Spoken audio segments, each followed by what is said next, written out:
नमस्कार, मैं हूं महक और आप देख रहे हैं आवाज इंडियन न्यूज। रुक करते हैं अगली खबर की ओर। नवनियुक्त आबू रोड पंचायत समिति के प्रधान लीलाराम गरासिया व उप प्रधान ललित सांखला ने पदभार ग्रहण किया।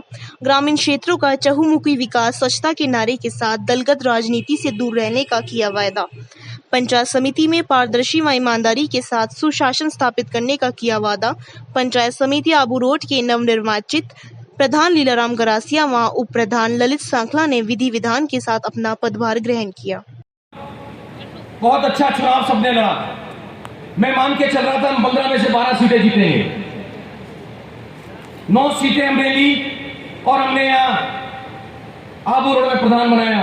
मुख्यमंत्री जी ने और प्रदेश कांग्रेस कमेटी के अध्यक्ष दोनों ने मुझसे यह कहा कि हमारी इज्जत रह गई सिरोही जिले के अंदर।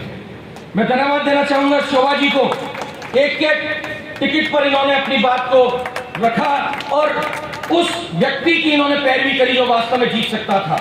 अगर इनके हिसाब से चलते तो मैं समझता हूं कि प्रभारी की जो वैल्यू होती वो वैल्यू होती और हम कांग्रेस का यहां पर परचम लहराने में कोई कमी नहीं रहती। यहां अनगिनत परिस्थितियां सामने थी। बहुत मुश्किल से हम लोगों ने यहां पर चुनाव को जीता। और यहां जब हम बात करते हैं विधानसभा चुनावों की, तीनों चुनाव कांग्रेस ने यहां से हारे हैं सिरोही में। कोई हम भारतीय जनता पार्टी से नहीं हारते हैं। हम लोग अगर हारते हैं तो अपने ही लोगों से हारते हैं। रतन भाई कह रहे थे कि वोट परसेंटेज हमने बेहतरीन लिया है, इसमें कोई दो राय नहीं है। वोट परसेंटेज अच्छा लिया। 75,000 वोट मुझे मिला था, मुझसे भी ज्यादा रतन भाई को वोट मिले, लेकिन फिर भी एक एक वोट से जो है जीत होती है।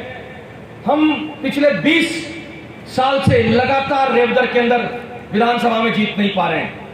बहुत काम हो रहे हैं। एक हमारे किसी साथी ने कुछ दिन पहले कहा, शोभा जी को बताना चाहूंगा क्योंकि सोजत से बहुत अच्छा जिन्होंने चुनाव लड़ा।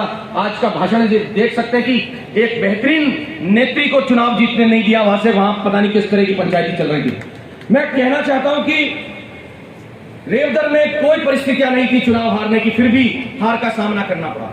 अनगिनत काम हम लोग कराते हैं। जो साथी में कह रहा था कि किसी ने कमेंट किया कि नीरज जी तो चुनाव हारने के बाद भी सारे काम करा देते हैं, फिर कोई बात नहीं, अपने तो बाबा वो जगसी राम जीत रहा उसी को चलने दो। ऐसे नहीं चलता काम, ऐसे नहीं चलता है। आने वाले वक्त में अगर ये 5 साल में हमारा प्रतिनिधित्व होता, हमारा अगर कांग्रेस का व्यक्ति जीता हुआ होता तो बहुत बड़ा लाभ क्षेत्र को मिलता। ये बात अलग है कि मुख्यमंत्री अशोक गहलोत जी संवेदनशील हैं, वो पूरी तरीके से रेवदर को देख रहे हैं कि रेवदर में किसी भी तरह की कमी न रह जाए। कोई भी काम हम लेकर के गए हैं, किसी भी स्तर का बड़े से बड़े काम भी जो है हम लोगों ने क्षेत्र में कराए हैं, जो यहाँ के स्थानीय तीनों विधायक नहीं करा पा रहे हैं, वो काम हम लोगों ने यहाँ पे रेवदर विधानसभा क्षेत्र में करा करके दिए हैं। भारतीय जनता पार्टी के लोग, इनकी सरकारें होती हैं, इनके विधायक होते हैं, इनके मंत्री होते हैं, उनसे भी ज्यादा विकास के काम अगर कहीं हुए हैं तो रेवदर विधानसभा क्षेत्र में हुए हैं। ये मैं पूरे अधिकार के साथ में कह सकता हूं कि किस प्रकार से मुख्यमंत्री अशोक गहलोत जी ने इस क्षेत्र के लिए भरसक प्रयत्न किए कि क्षेत्र में विकास की कोई कमी नहीं रहनी चाहिए। मैं रेवदर इलेक्शन पर एक शेर कहना चाहूंगा। अक्सर हार जाता हूं उन लोगों से जिनके दिल में भी दिमाग होता है। तो मैं कहना चाहूंगा कि रेवदर क्षेत्र के अंदर कार्यकर्ताओं ने जिताने में कोई कमी नहीं छोड़ी, लेकिन उन लोगों से मैं हार गया जिनके दिमाग जो है, दिल और दिमाग अलग ढंग से चले हैं। मैं कहना चाहूंगा, भवानी जी हमारे बीच में बैठे हैं, रेवदर के हमारे सब साथी बैठे हैं, कोई मेहनत करने में कोई कमी नहीं छोड़ी। हमारे ब्लॉक के अध्यक्ष यहां पर बैठे हैं। आबू रोड की चर्चा हम लोग कर रहे थे अभी कुछ देर पहले हमारे साथियों के बीच में। अक्सर आबू रोड शहर से लीड नहीं ले पाते हैं, यहां लीड हमने ली। चुनाव हारने के बाद भी आबू रोड क्षेत्र जो है हमारा हमेशा कांग्रेस को हमेशा जिताता आया है। ऐसी परिस्थितियां आबू रोड में हमेशा रही हैं। मैं इस मौके पर दोनों साथियों को, प्रधान और प्रधान, इनको बधाई दूंगा और ये मान के चलना, इन साथियों के साथ में बहुत लंबे समय से काम कर रहा हूं। युवक कांग्रेस के ब्लॉक के अध्यक्ष के रूप में लीलाराम जी ने काम किया, पहले उप प्रधान रहे ललित भाई, अब दोबारा बने हैं। बहुत लंबे समय से ये लोग जो है जमीन से जुड़ करके संगठन की इन्होंने राजनीति भी की है। तो जो संगठन की राजनीति करता है वो व्यक्ति संगठन के व्यक्ति को जानता, पहचानता, उसके दुख दर्द को समझने की कोशिश भी करता है। और ये मुझे पूरा पूर्ण विश्वास है कि हम लोगों ने जो सब साथियों ने मिलकर के और जो हमारे यहाँ पे जीते हुए कैंडिडेट्स हैं इन्होंने मिलकर के जो मौका इन्हें दिया है, इस पर ये पूरा खरा उतरने की कोशिश करेंगे। और कोई कमी रहेगी तो उस कमी को हम सब यहाँ पे मंचासीन जो नेतागण हैं उस कमी को पूरा करने के लिए इन साथियों का कंधे से कंधा मिला करके सहयोग करेंगे, ताकि क्षेत्र की जनता को किसी भी काम के लिए जो है ये सोचने की जरूरत न पड़े कि हमारा काम कैसे होगा और कौन करेगा।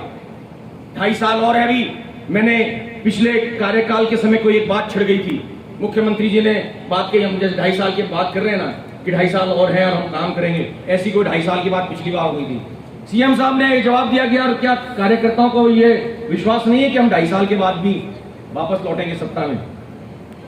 मैं अशोक गहलोत जी मुख्यमंत्री को ये विश्वास दिलाना चाहता हूं इस मंच के माध्यम से कि आने वाले 2.5 साल के बाद में राजस्थान के अंदर परिस्थितियां कुछ भी होती होंगी, कोई भी ट्रेंड चलता होगा कि एक बार कांग्रेस और एक बार बीजेपी, इस ट्रेंड को बदलने का काम सिरोही जिले से शुरुआत करके करेंगे। 3 सीटें हम लोग जिता करके देंगे राजस्थान की।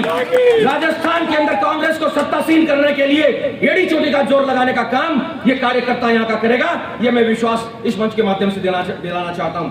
बात करते हैं, अभी मैंने ये कार्यकाल हम लोगों ने देखा कोरोना का बेहतरीन प्रबंधन अशोक गहलोत जी के समय में जो है बेहतरीन प्रबंधन कोविड का गहलोत साहब ने किया। और उस बात की प्रशंसा जब प्रधानमंत्री जी ने वर्चुअल मीटिंग ली थी, उस मीटिंग में भी उन्होंने इस बात को दोहराया कि राजस्थान बेहतरीन काम कर रहा है।